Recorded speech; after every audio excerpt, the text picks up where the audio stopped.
Pour eux, je me consacre moi-même. C'est la prière de Jésus dans ce chapitre 17 selon Saint Jean. Et je vous invite à entrer, à nous unir tous à la prière de Jésus. Nous sommes invités ce soir à prier pour l'Église et pour l'élection du prochain pape. Mais Jésus aussi prie et nous sommes invités à entrer dans la prière de Jésus. Quelle est cette prière?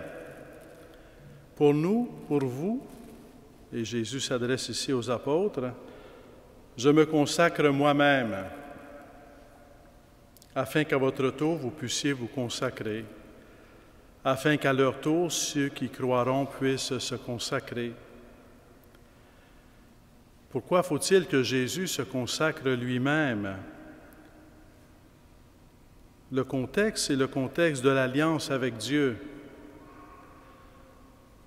Le péché nous éloigne de Dieu. L'histoire de l'humanité, la trame de fond de l'histoire de l'humanité, c'est l'état de notre alliance avec Dieu, l'état de notre relation avec Dieu.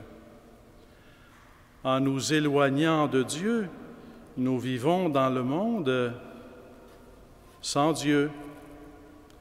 De temps en temps, nous retournons à Dieu, mais nous retournons à notre vie sans Dieu. L'idée d'être consacré, c'est d'être totalement donné. D'être totalement donné à Dieu, d'être totalement donné les uns aux autres par la grâce de Dieu. Jésus-Christ vient dans le monde pour rétablir, pour ainsi dire, pour rétablir le lien avec Dieu, pour rétablir l'alliance avec Dieu, pour nous réconcilier avec Dieu. Vivre dans une alliance, c'est vivre en se donnant l'un à l'autre. Vivre dans l'alliance avec Dieu, ça veut dire Dieu se donne à nous et nous, on se donne à lui en retour. On est dans une alliance, on se donne l'un à l'autre. Mais puisque l'humanité s'est éloignée de Dieu et vit sans Dieu, vit dans l'oubli de Dieu, alors Jésus-Christ vient dans le monde pour rétablir l'alliance avec Dieu. Et en assumant notre nature humaine, il vit dans le monde tourné vers son Père, consacré totalement à son Père, dans ses paroles, dans ses actions, dans son cœur, dans son être, dans sa vie. Il se consacre lui-même à son Père et en se consacrant à partir de notre nature humaine, à partir de notre nature humaine qu'il a assumée dans son incarnation, en se consacrant à son Père, il fait en sorte que notre humanité en Jésus-Christ, à nouveau, se retrouve tournée vers Dieu. Notre humanité en Jésus-Christ se retrouve à nouveau en alliance avec Dieu, dans une relation de don réciproque. Je me consacre moi-même à mon Père à travers mon humanité, afin de vous rendre capable dans votre humanité de vous consacrer à votre tour à Dieu. Pour vous, je me consacre moi-même, afin qu'à votre tour, vous soyez consacrés dans la vérité. L'idée de consécration, c'est que la foi, la vie de foi, la vie religieuse, la vie chrétienne, c'est une vie qui engage toute la personne. Ça peut jamais seulement être la vie d'une parole que l'on dit comme cela, si belle soit-elle. Ça peut jamais seulement être un geste qui pourrait impressionner. C'est le cœur lui-même qui se donne, c'est la vie elle-même qui se donne. Et c'est ce terme fort de consécration qui vient rendre compte que c'est toute la personne qui se donne. Et par nous-mêmes, nous sommes incapables, c'est notre blessure, blessée par le péché, par nous-mêmes, nous sommes incapables de nous donner totalement à Dieu et d'aimer totalement les autres. Donc Jésus-Christ, en venant dans le monde, en assumant notre humanité et en se consacrant lui-même jusqu'à la croix, et en se donnant à nous comme celui qui est ressuscité, lorsqu'on le reçoit, il vient nous transformer pour nous rendre capables de vivre notre relation à Dieu dans la réconciliation et dans le don réciproque.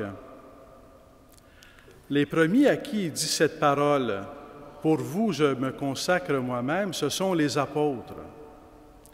Parce que les apôtres auront ce rôle d'être, pour ainsi dire, configurés à Jésus-Christ, pour être des instruments de Jésus-Christ, pour rendre Jésus-Christ présent, pour instituer, pour réaliser les canaux de grâce que Jésus-Christ lui-même a institués par les sacrements et par la parole de Dieu. Donc, les apôtres et leurs successeurs ont ce rôle d'être configurés au Christ tête qui communique les moyens de grâce. Donc, Jésus-Christ se consacre lui-même pour que les apôtres et leurs successeurs, jusqu'à aujourd'hui, jusqu'à la fin des temps, vivent consacrés à Dieu à leur tour, parce que l'apôtre, comme l'évêque qui succède à l'apôtre, comme Pierre et le successeur de Pierre qui est le pape, ne peuvent contribuer à l'œuvre de Jésus-Christ de réconcilier l'humanité avec Dieu qu'en vivant eux-mêmes comme consacrés à Dieu.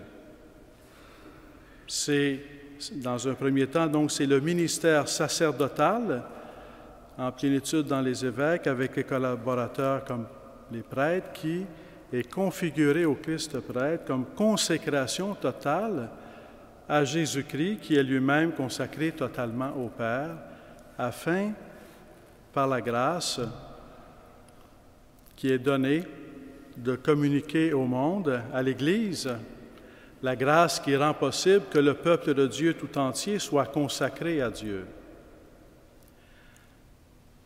Et il y a là un appel et une exigence dans la vie de l'évêque, dans la vie de successeurs des apôtres, comme des successeurs de Pierre, qui est le chef des apôtres, et donc le successeur de Pierre devient ici le chef des évêques.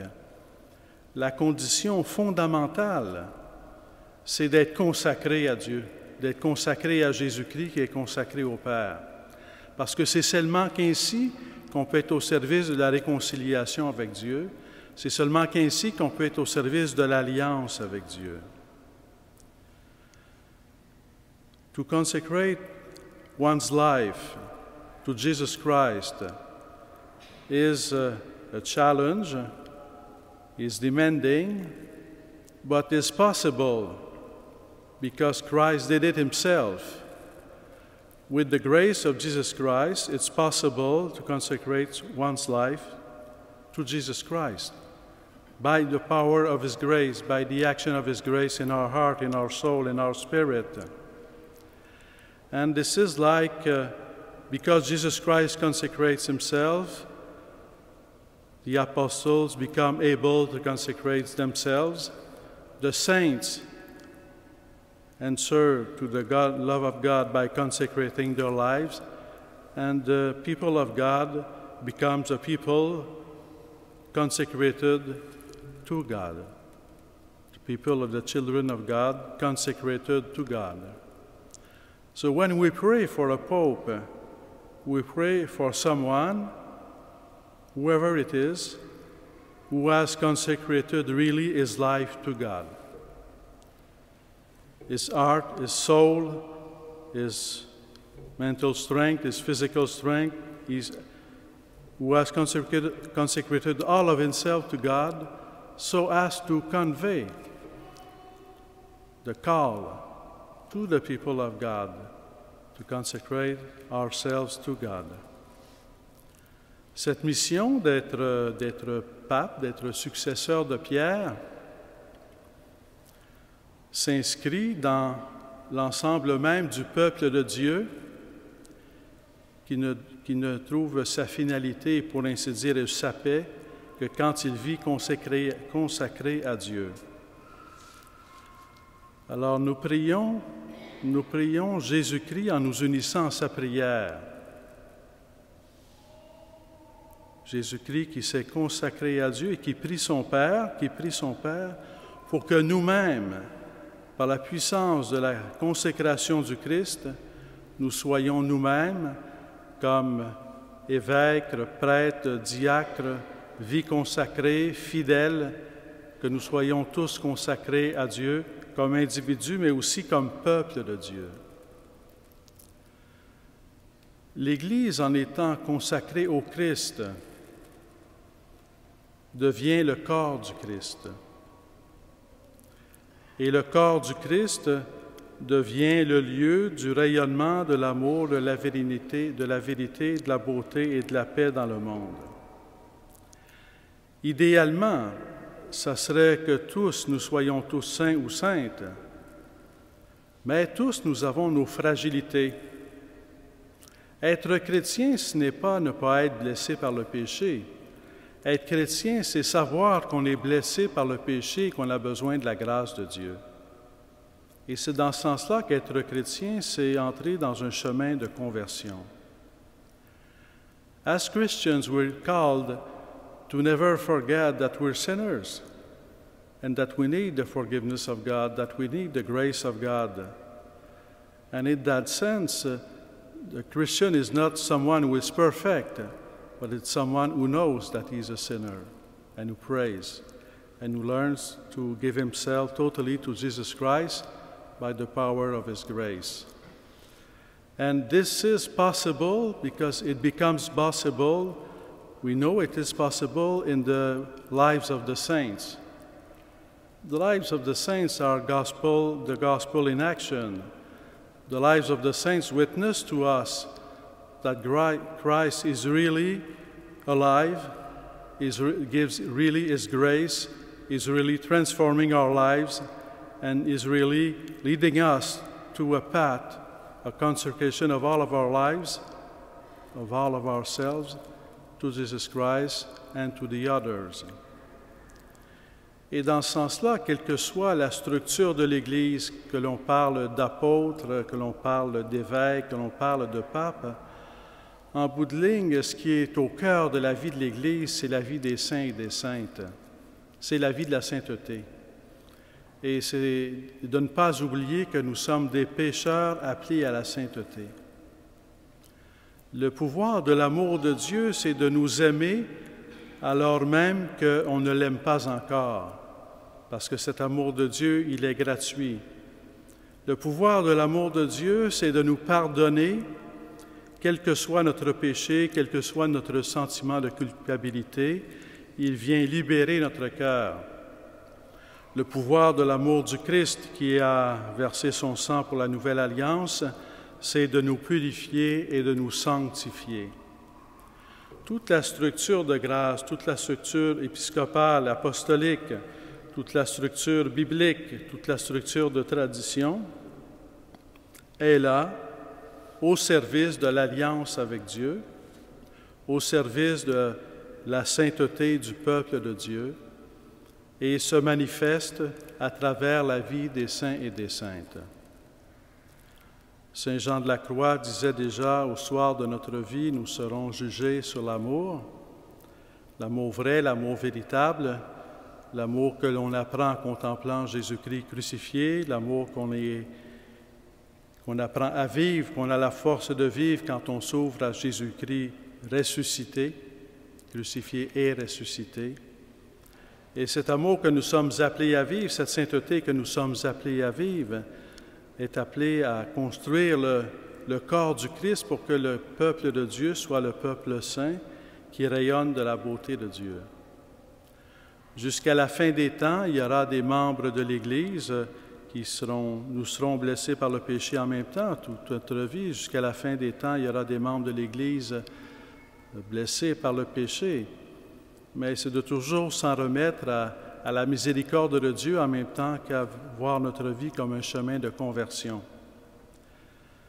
As we are praying for the next Pope, we can ask God to give us a Pope that will lead us on the path of consecrating our lives to Jesus Christ, or helping us to grow in sainthood, of helping us to receive more and more the grace of God so that our lives be transformed by the power of Jesus Christ.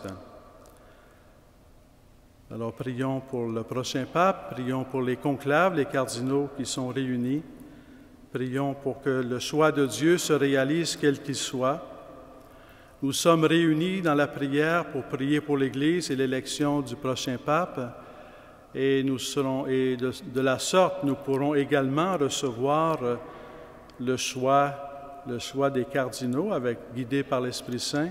Nous pourrons le recevoir également dans la prière. Donc, c'est dans un chemin de prière, afin que notre consécration à Jésus-Christ grandisse toujours.